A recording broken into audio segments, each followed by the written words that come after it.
Hi, great good morning to all. हम लोग जो है चैप्टर 2 पढ़ रहे हैं, पॉलिटिकल साइंस। ठीक है, rule of government in health.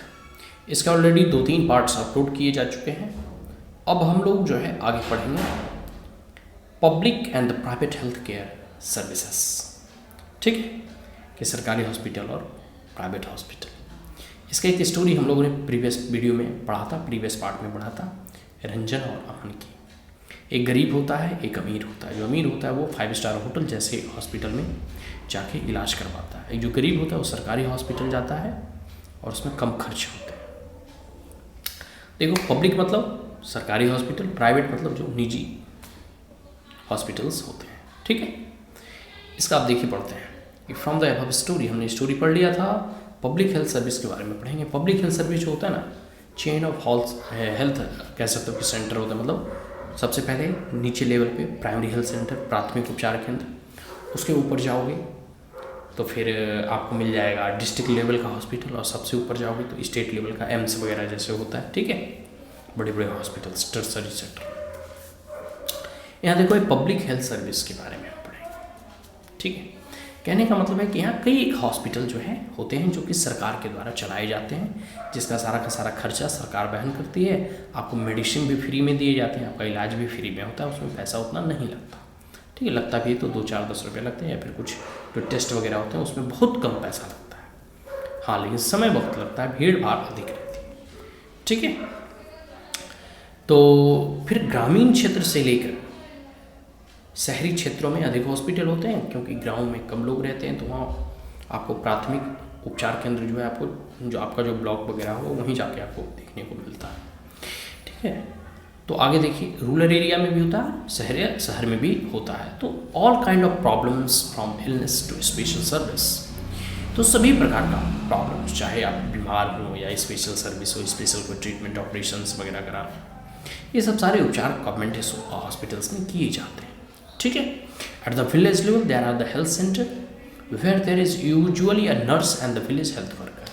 गाँव के स्तर पर आशा दीदी वगैरह या फिर महिला एक सिंपल से नर्स होती हैं जो गाँव के एरिया में देखभाल करती हैं।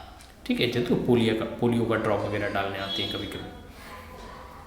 And they are the train in dealing with common illness. और वो लोग ट्रेन होती है जो कॉमन इलनेस, जैसे सर्दी बुखार जुकाम, ये सब जो सामान्य सा जो है बीमारी होता है, उसको जो है वो ट्रीट कर देती है नर्स वगैरह। ठीक है, उसका इलाज वो कर देती है। ठीक है, एंड सुपरवाइजर डॉक्टर, और वो किसके अंडर में काम करती है? एक डॉक्टर के अंडर में काम करती है। मतलब डॉक्टर उसकी निगरानी करता है, उसका निरीक्षण करता है। अगर कहीं कुछ अधिक तबीयत खराब हुआ तो डॉक्टर फिर उसका इलाज करता है। ठीक है, उसको प्राइमरी हेल्थ सेंटर कहते हैं, मैंने पहले ही बताया। और ये अक्सर जो है छोटे छोटे कस्बों, छोटे छोटे इलाकों में एक जो है 8, 10 या 20 गाँव को मिला के एक प्राइमरी हेल्थ सेंटर बना दिया जाता है। ठीक है, और ये एक ग्रामीण क्षेत्रों में कई एक गांव और पंचायतों को मिलाकर बनाया जाता है। उसके बाद आता है हॉस्पिटल डिस्ट्रिक्ट लेवल का। मैंने पहले ही बताया था कि डिस्ट्रिक्ट के स्तर पर एक डिस्ट्रिक्ट हॉस्पिटल होता है। हर एक डिस्ट्रिक्ट में एक डिस्ट्रिक्ट हॉस्पिटल्स होते हैं। ठीक है, जिसमें कि कई एक डॉक्टर्स होते हैं, कई एक नर्स वगैरह होते हैं, और कुछ बड़े बड़े डिस्ट्रिक्ट में ऑपरेशन भी होते हैं। ठीक है, छोटे बड़े ऑपरेशन भी वहाँ किए जाते हैं, और अच्छा इलाज वहाँ डिस्ट्रिक्ट हॉस्पिटल में सब चीज़ का मूल्यता इलाज हो जाता है। ठीक है, और कुछ ऐसा क्रिटिकल सिचुएशन हो जाए तो फिर स्टेट लेवल का जो हॉस्पिटल होता है, जैसे एम्स वगैरह हो गया, वहाँ इलाज किया जाता है।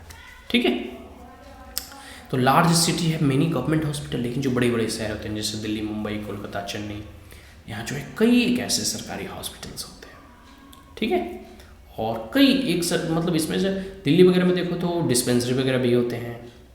उसके बाद जो है डिस्ट्रिक्ट लेवल हॉस्पिटल्स भी होते हैं, और यहाँ एम्स वगैरह भी है। ठीक है, एम्स तो हालांकि सेंटर का है, लेकिन राज्य सरकार का भी जो है सफदरगंज वगैरह हॉस्पिटल, मतलब अच्छा मतलब हॉस्पिटल, बड़े बड़े हॉस्पिटल्स होते हैं, क्योंकि यहाँ पॉपुलेशन अधिक होते हैं। ठीक है, इसके साथ साथ हम बात करते हैं कि अमन का स्टोरी हमने पढ़ा था, हकीम शेख का स्टोरी पढ़ा था, किस प्रकार से उन्हें जो है सरकारी हॉस्पिटल के चक्कर काटने पड़ते हैं। तो ये सब जो है सर्विस जो है पब्लिक को फ्री ऑफ कॉस्ट प्रोवाइड कराया जाता है, इसलिए इसे पब्लिक सर्विस भी कहा जाता है। ठीक है, मतलब पब्लिक हेल्थ सेंटर भी इसे कहते हैं। In order to fulfil its commitment of providing health care to all citizen, the government has established this hospital and health centre.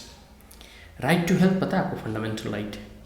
तो क्योंकि ये सारे हेल्थ की सुविधाएं सभी को प्रोवाइड कराने का जिम्मा एक सरकार को है, खास करके लोकतंत्र में तो और। तो इसलिए जो है सरकारें जो है हॉस्पिटल्स का निर्माण कराए जाते हैं ताकि वहाँ सभी लोगों का इलाज कराया जा सके। आगे हम लोग पढ़ते हैं कि इसमें है कि also the resources needed to run these services are obtained from the money that we the public pay for the government has taxes. अब सरकार तो अपनी जेब से पैसा लाती नहीं, कहाँ से पैसा आता है? तो हम लोग जो टैक्स प्रोवाइड कराते हैं, जो टैक्स देते हैं, इनडायरेक्ट और डायरेक्ट टैक्स, उसी से जो है यह सारी हॉस्पिटल्स वगैरह का निर्माण कराया जाता है। इसके साथ साथ चाहे रोड हो गया, ट्रेन हो गई, ठीक है, सड़कें हो गए, प्लेन हो गए, सारी की सारी पूरा का पूरा जो स्टेट की मशीनरी जो फंक्शन करती है वह किस पे फंक्शन करती है? वह हमारे द्वारा दिए गए टैक्स के ऊपर ही वह फंक्शन करती है, ठीक है। Hence such facilities are meant for everyone। और स्वाभाविक सी बात है, पब्लिक सेंटर है तो सब लोग इसमें ही जाके इलाज कराएंगे। One of the most important aspect of the public health system is that it is meant to provide a quality health care services either free or at low cost। सबसे बड़ी बात है कि इसमें आपको कम पैसों में अच्छा इलाज, क्वालिटी हेल्थ केयर सेंटर, और अगर कुछ पैसे भी लगते हैं तो मिनिमम फी लगते हैं, मतलब बहुत कम, ठीक है, as compare to private health care centre, क्योंकि प्राइवेट हेल्थ केयर में बहुत अधिक पैसे हमें देने पड़ते हैं, ठीक है। आगे है कि another important function of the public health is to take action to prevent spread of disease like TB, malaria, jaundice, cholera. और देखो कई बार जो है कई एक बीमारी जो है वायरल वगैरह होती है, कम्युनिकेबल जो डिजीज होती है एक दूसरे से फैलने लगती है। तो इस हॉस्पिटल्स का यह भी रोल है, यह भी दायित्व है कि यह बीमारियों को फैलने से बचाए, उसे फैलने ही ना दे। इसको कहते हैं प्रिवेंटिव केयर, ठीक है। कई बार देखोगे चिकनगुनिया, डायरिया, मलेरिया वगैरह फैलने लगता है तो पहले ही जो है सारे डॉक्टर सजग हो जाते हैं और जो है इसकी बचाव के लिए उपाय करते हैं। तो ये सब सरकारी हॉस्पिटल्स का जो है दायित्व है, रोल है, ठीक है। और गवर्नमेंट जो है इसमें पार्टिसिपेट करती है और साथ साथ people otherwise it not effective। For example, when taking up a campaign to see that mosquitoes do not breed in the water coolers, rooftop etc has to be done for all houses in the area। कई बार देखो ना मच्छर से पानी जो है से मच्छर पनपता है, तो जो साफ पानी होते हैं उसमें डेंगू मच्छर फैलता है। तो ये आपको देखोगे दिल्ली वगैरह में तो MCD वाला चेक करने आते हैं, कहीं आपके घर में अगर पानी है कहीं भी जमा हुआ, चाहे कोई बर्तन में हो या कूलर वगैरह का, उसमें मच्छर होने के डर फैलते हैं कि उससे मच्छर फैल सकता है और वो डेंगू मच्छर होते हैं जो दिन को काटते हैं। तो MCD वाले हमेशा निगरानी करते रहते हैं, देखते रहते हैं और कई बार चालान भी कर देते हैं, ठीक है। तो ये सब प्रिवेंटिव केयर है। मच्छर होगा, मच्छर से मलेरिया फैलेगा, बीमार पड़ोगे, तो सरकार के द्वारा ये अभ्यास किया जाता है, ये प्रयास किया जाता है कि किसी भी प्रकार की ऐसी स्थिति उत्पन्न ना हो जिससे कि बीमारी एकदम पूरे समाज में फैल जाए। तो इसलिए पहले ही हम इसके उपाय करने प्रारंभ कर दें, ठीक है। अकॉर्डिंग टू आवर कॉन्स्टिट्यूशन, अगर भारत के संविधान के बारे में बात करूँ, भारतीय संविधान में क्या कहा गया है? It is the primary duty of the government to ensure the welfare of the people and provide health care facilities to all. ये सरकार की जिम्मेदारी है कि वह लोगों के जन कल्याण के लिए कार्य करें और सबके स्वास्थ्य की फैसिलिटी भी उपलब्ध कराए। The government must safeguard the right to life of every person. You know, right to life is a fundamental right. Right to life जो एक मौलिक अधिकार है, और अगर कोई बीमार पड़ता है मतलब उसके राइट टू लाइफ का हनन होता है। और मौलिक अधिकार की रक्षा करना जो है ये सुप्रीम कोर्ट का दायित्व है अंडर आर्टिकल 32। तो किसी भी परिस्थिति में आप कह सकते हो कि सरकार का जो है, हम सरकार बनाते हैं किस लिए? इसी के लिए तो कि वो हमारी सामानों की, हमारी प्रॉपर्टी की, हमारी हेल्थ की, हमारे पर्यावरण की रक्षा कर सके, ठीक है। लेकिन स्टोरी हमने पढ़ा था किस प्रकार से हकीम शेख का जो है दिक्कत का सामना करना पड़ा, हॉस्पिटल में उसे एडमिट नहीं किया गया, ठीक है, टाइमली ट्रीटमेंट नहीं मिलता है तो कई लोगों की उससे जानें चली जाती हैं।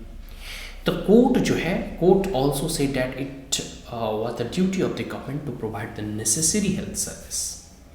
और कोर्ट फिर ऑर्डर देता है और कहता है कि यह सरकार का जिम्मेदारी है कि जो नेसेसिटी है कि कोई भी जैसे ना कोई तुरंत एक्सीडेंट हो जाता है, ब्लड वगैरह दे बह जाता है, तो उसे तुरंत जो उपचार चाहिए, ठीक है, जो गोल्डन पीरियड होता है उसमें उनको जो है तुरंत उपचार की आवश्यकता होती है। और ये जरूरी है और ये दायित्व है सरकार की कि ऐसे इमरजेंसी वार्ड बनाया जाए, इमरजेंसी एक डिपार्टमेंट बनाया जाए कि कोई भी ऐसी इमरजेंसी सिचुएशन आए तो उसमें तुरंत उन्हें एडमिट किया जाए, ठीक है। तो इसको नेसेसरी ट्रीटमेंट भी हम कहते हैं। आगे, Hakim Sheikh was denied treatment at various government hospitals, therefore the court asked the state government to keep the money that he had spent to his treatment. फिर कोर्ट जो है ऑर्डर देता है कि इसने जितने भी अपने ट्रीटमेंट में खर्च किया है वो सरकार के द्वारा इसकी भरपाई की जाए, ठीक है, हर्जाना भरा जाए, ठीक है। आगे देखो, प्राइवेट हेल्थ केयर सेंटर के बारे में बताया गया है।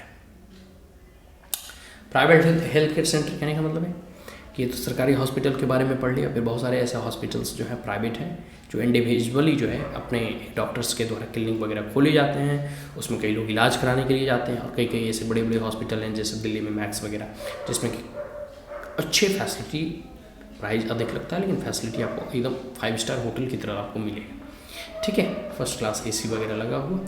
There is a wide range of private health facilities exist in our country. हमारे देश में कई एक ऐसे प्राइवेट हॉस्पिटल्स आपको देखने को मिल जाएगा, लेकिन हाँ, ये प्राइवेट हॉस्पिटल जो है कुछ डॉक्टर्स वगैरह होते हैं जो गांव में जाते हैं, लेकिन मुख्यतः जो है शहरों में ही काम करते हैं, क्योंकि शहरों में भीड़ अधिक होती है तो उनको प्रॉफिट शहर में नज़र आता है, गांव में नहीं नज़र आता है, ठीक है।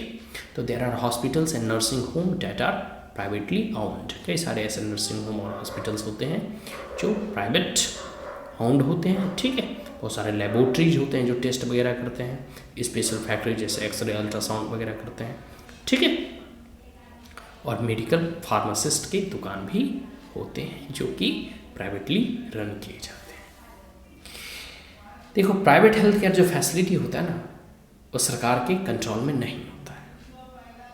वो प्राइवेट निजी संस्था के द्वारा या निजी लोग जो भी जिनके पास पैसा है वो हॉस्पिटल खोलते हैं, डॉक्टर को हायर करते हैं, डॉक्टर उनका इलाज करता है और फिर उसी हिसाब से वो अपनी फीस वगैरह जो है रखते हैं। बहुत मतलब अच्छा खासा फीस लिया जाता है और आपको दिखाने से पहले ही आपको चार्ज देना पड़ता है, ठीक है।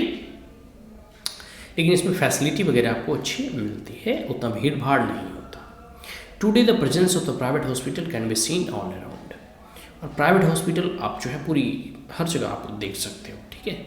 लार्ज कंपनी जो है वह हॉस्पिटल को रन करती है और मैन्युफैक्चरिंग एंड सेलिंग मेडिसिन, वह दवाइयाँ भी बनाती है, मैन्युफैक्चर करती है, उसे बेचती भी है।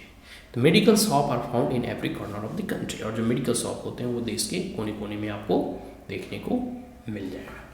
तो ये इस पार्ट्स को हम यहीं सम अप करते हैं। तो आपने समझ गया कि प्राइवेट हेल्थ केयर सेंटर और पब्लिक हेल्थ केयर सेंटर और सर्विसेज क्या है। सिंपल सी भाषा में अगर बात करूँ तो प्राइवेट हुआ जो किसी निजी व्यक्ति के द्वारा चलाया जाता है, पब्लिक हुआ जो सरकार के द्वारा चलाया जाता है, ठीक है। सो दैट्स ऑल। अब हम इस वीडियो को यहीं कंक्लूड करते हैं। अगले इसके कुछ पार्ट्स अभी शेष बचे हुए हैं, अगले क्लास में हम पढ़ेंगे। So that's all, thank you once again, and if you are the first time on my channel then like it, share it, subscribe it. Thank you.